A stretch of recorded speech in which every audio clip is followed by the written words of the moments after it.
बिस्मिल्लाहिर्रहमानिर्रहीम। अस्सलाम वालेकुम। आज मैं आप लोगों को जो रेसिपी सिखाने जा रही हूँ ये सबकी फेवरेट मज़ेदार और क्रीमी बाज़ार से मिलने वाली फ़िरनी की रेसिपी है और मैं आप लोगों को बताऊँगी कि किस तरह से परफ़ेक्ट मेजरमेंट से आप फ़िरनी में चीज़ें डालें जिससे आपकी हमेशा फ़िरनी जो है परफ़ेक्ट और मज़ेदार बन के तैयार हो। और ये जो है मैं इतनी आसान रेसिपी बताऊँगी, जो पहली दफ़ा बनाने वाले हैं वो भी फ़िरनी इतनी अच्छी बनाएंगे कि लोग जो है उनसे रेसिपी पूछेंगे।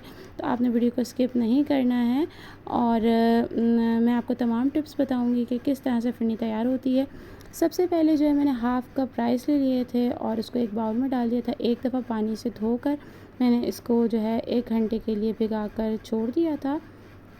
और जब तक जो है मैंने 1 लीटर दूध जो है एक बर्तन में डाल के उसको गर्म करने के लिए रख दूँगी। और ये आप देख सकते हैं मैं इसको डाल रही हूँ और इसको मैं जब एक दफ़ा ये उबल जाएगा ना तो मैं इसकी फ्लेम को जो है लो करके इसको तकरीबन 6 से 7 मिनट तक और पकाऊंगी। और इस दौरान जो है मैंने जो मेरे राइस थे ये हल्की आंच पे पक रहा है। तो मेरे राइस थे, मैंने इसको 1 घंटा हो चुका था, इसको ग्राइंडर में डाल के ग्राइंड कर लिया था और इसके एक बाउल में निकाल दिया था। ये भी थिक पेस्ट है। इसके अंदर मैं पानी डाल के इसको जो है अच्छे तरीके से मिक्स करूँगी मैनुअल बीटर की मदद से। आप चाहें तो इसमें दूध भी डाल सकते हैं, मैंने पानी का इस्तेमाल किया था। अब इसको मैनुअल बीटर से अच्छी तरीके से मिक्स करके और मैं इसको थोड़ा थोड़ा करके दूध में पोर करूँगी और दूध को साथ साथ चम्मच चलाती रहूँगी। इस वक्त जो है ना मेरी फ्लेम बिल्कुल जो है ना मीडियम टू लो है। आपने फ्लेम को हाई नहीं करना है, आपने हल्की आंच पे ही चावल को पकाना है। तकरीबन 7 से 8 मिनट के अंदर आपके चावल फूल जाएंगे और ये हाफ़ कुक हो जाएंगे। जब ये आपके राइस जो है हाफ़ डन हो जाएंगे तो इसके अंदर जो है मैं एक बर्फ़ी डालूँगी।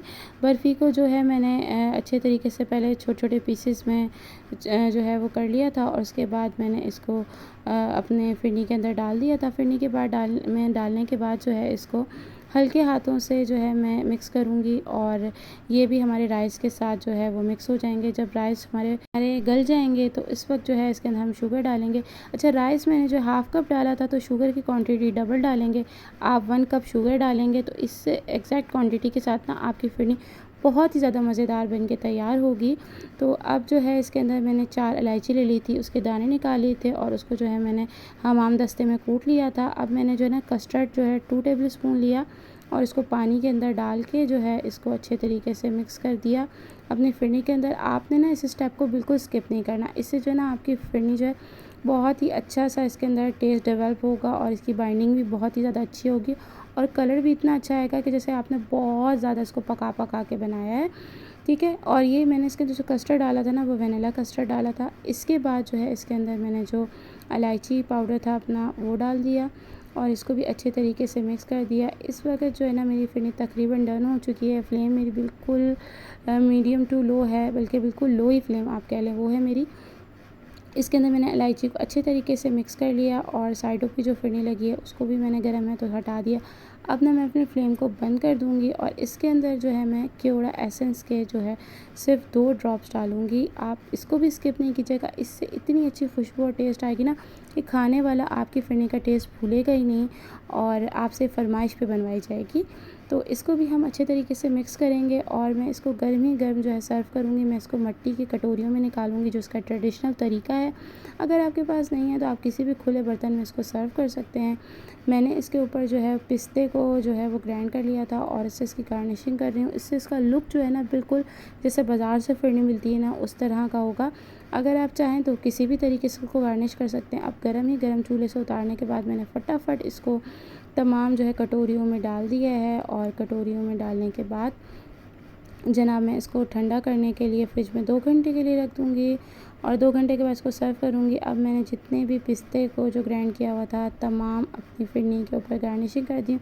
ये लुक और टेस्ट के हिसाब से किसी भी तरह से जो बाज़ार से मिलने वाली फ़िरनी से कम नहीं होगी, बल्कि उससे ज़्यादा अच्छी होगी और बजट फ्रेंडली भी होगी। तो आप इसको जो है बनाएं, ख़ुद भी खाएँ और दूसरों को भी खिलाएँ।